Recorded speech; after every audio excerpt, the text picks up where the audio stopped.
হতেছে না, তারপরও আমি কাটার চেষ্টা করতেছি।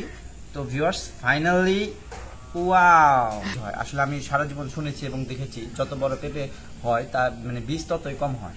তো ভিউয়ার্স এখন আজকে আমরা একটা পরীক্ষা করব যে আসলে একটা বড় পেঁপে থেকে আসলে বীজ কম হয়। আসসালামু আলাইকুম ভিউয়ার্স, কি অবস্থা সবাই, কেমন আছেন সবাই? আশা করি সবাই ভালো আছেন। আমাদের বাগানে আজকে পেঁপে পেকেছে। তো ভিউয়ার্স আজকে পেঁপে থেকে বীজ সংগ্রহ করার জন্য আমি 5 কেজি একটা পেঁপে নিয়েছি। এই পেঁপেটি দেখবো আজকে এই পেঁপের ভিতরে কতগুলা বীজ হয়। আসলে আমি সারা জীবন শুনেছি এবং দেখেছি যত বড় পেঁপে হয় তার মানে বীজ ততই কম হয়। তো ভিউয়ার্স এখন আজকে আমরা একটা পরীক্ষা করব যে আসলে একটা বড় পেঁপে থেকে আসলে বীজ কম হয়। তো ভিউয়ার্স চলুন দেখা যাক। তো ভিউয়ার্স এটা আমি এখন কাটবো। তো ভিউয়ার্স চলুন শুরু করা যাক। তো আমি এটা কাটতেছি, আমার বটিতে এটা জায়গা হইতেছে না, তারপরও আমি কাটার চেষ্টা করতেছি।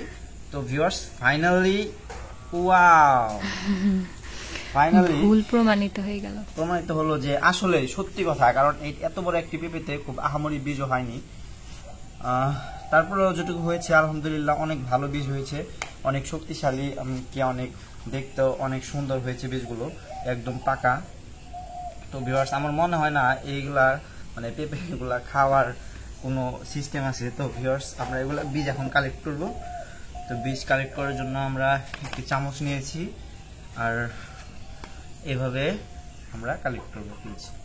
তো ভিউয়ার্স এভাবে বীজ কালেক্ট করলে একদম হাতে কোনো টাচও লাগবে না আপনাদের, একদম সুন্দর করে বীজগুলো আপনারা কালেক্ট করে নিতে পারেন। তো ভিউয়ার্স আপনারা একটা দিক লক্ষ্য রাখবেন, কোনোভাবে যেন আপনার ভুল করেও পেঁপেগুলো খাবেন না, কারণ এই পেঁপেগুলো অনেকটাই মিষ্টি। তাহলে আপনি খান। আমি খাবো, আমি একটু পরে খাবো। আমি কাটতেছি তো এখন খাবো না, একটু পরে খাবো। ইস এটা একদম বেশি পেকে গেছে, মানে আপনার মতো। কি একটা অবস্থা, মানে একই পেঁপে বাট এই সাইডটা একটু বেশি পেকে গেছে, যে কারণে এরকম হয়েছে। তো ভিউয়ার্স আপনার কালারটা দেখতে পাচ্ছেন, মানে দেখলে একদম মনে হয় যে সব খেয়ে ফেলি। আসলে এত মজা পেঁপেগুলো, কি আর বলবো। আউচ, আমার হাতেই থাকতেছে না, শিট।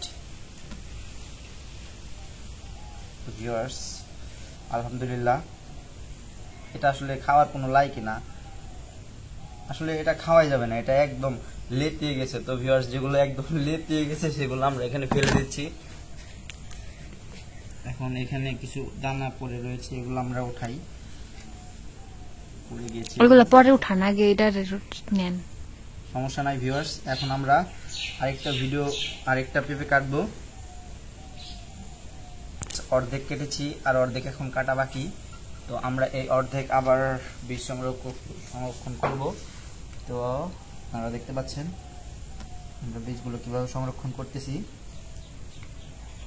ভিউয়ার্স আসলে শুধু আমরা এই চারা বিক্রি করি বিষয়টা এমনও না, আমরা এই বীজও বিক্রি করি। আসলে একটা পেঁপে আমরা যদি চাই যে 500 টাকা করে বিক্রি করতে, তাও তো আমরা 500 টাকা করে বিক্রি করতে পারবো, কিন্তু সেক্ষেত্রে আমাদের এই যে পেঁপের যে সলিড যে জাতটা, এই জাতটা আমাদের হাতছাড়া হয়ে যাবে, যে কারণে আমরা আর কি এগুলা বিক্রি করি না।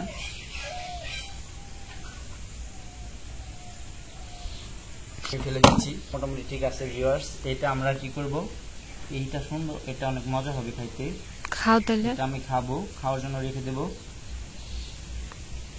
তো খেয়ে একটু ভিউয়ার্সদের দেখান কেমন। হ্যাঁ অবশ্যই, কেন না, আপনি একটু ওয়েট করেন, আমি আপনাদেরকে খেয়ে দেখাচ্ছি।